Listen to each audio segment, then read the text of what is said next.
Orang suka nanyain, buat apa sih belajar filsafat? Emang kalau sekolah filsafat nantinya bisa jadi apa? Buset deh. Ya bisa jadi kaya raya lah kalau belajar filsafat. Sejak saya belajar filsafat, saya belajar yang namanya filsafat sosial, filsafat politik, filsafat ekonomi, filsafat ketuhanan, filsafat ilmu pengetahuan.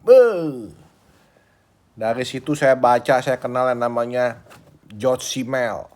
Bukunya tentang The Philosophy of Money, Geld Philosophy. Saya jadi tahu apa itu uang. Belajar apa Marcuse, Herbert Marcuse, One Dimensional Man. Mengkritisi apa benernya Marxisme, apa nggak benernya Marxisme. Belajar eksistensial. Bagaimana ada eksistensial yang ateis, ada eksistensial yang teis. Bagaimana belajar dalam filsafat ketuhanan.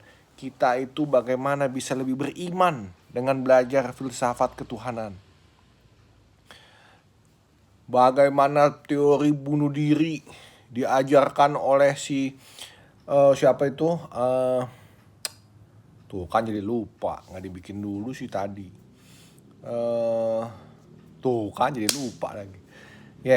Nah jadi kita bisa ngerti tuh kenapa orang bunuh diri. Selain secara biologi, kita belajar dari kedokteran ya, serotonin, metabolit serotonin yang kurang segala macam.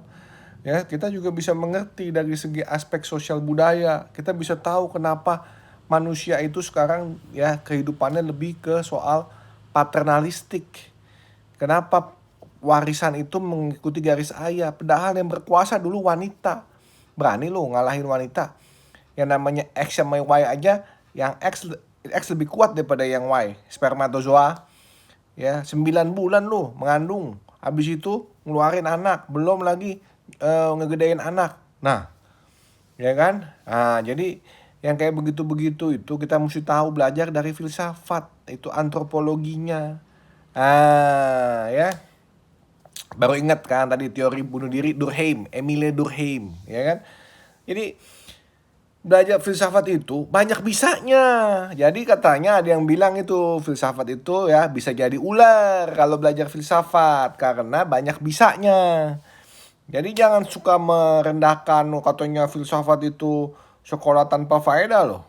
Itu bener-bener dasar. Kita nggak gampang dibohongin cara berpikir logika kita, macam-macam logical fallacy, ya. Nah, hal-hal seperti itu kita perdalam, mempunyai pemikiran yang kritis dan pemikiran yang mendalam. Dari situ kita bisa selalu melihat segala sesuatunya tidak main ikut-ikut arus. Kalau kata Heidegger itu, hidup itu bukan Erfahrung tetapi Erlebnis. Bukan hidup yang dilalui pengalaman begitu saja, melainkan suatu pengalaman yang dihayati. Kita bisa merefleksikan, kita bisa mengambil jarak. Ya. Jadi teman-teman sekalian, ya guys, para pemirsa channel saya, ya sekarang udah ngerti ya apa manfaatnya belajar filsafat ya. Jadi belajar filsafat itu bisa mencintai kebijaksanaan melalui uang salah satunya. Karena uang adalah tools untuk kita mencapai kita punya goals. Apalagi seperti tentang bagaimana filsafat mencoba mengajak kita menemukan makna hidup kita. Meaningful life, meaningful and happiness. Jadi disitulah kita inti dari ilmu pengetahuan yang kita pelajari. Kalau kita mencintai sebuah kebijaksanaan, apakah yang baik untukku? Apakah yang baik untukmu? Apakah yang baik menurut dokter? Apakah yang baik menurut tukang gunting rambut? Apakah yang baik menurut tukang besi? Semuanya berlainan jawabannya. Disitulah kita mesti mempelajari pemikirannya, dasar pemikirannya melalui siapa. Sehat selalu guys. Buat yang calon-calon mahasiswa, jangan takut untuk belajar filsafat. Sukses!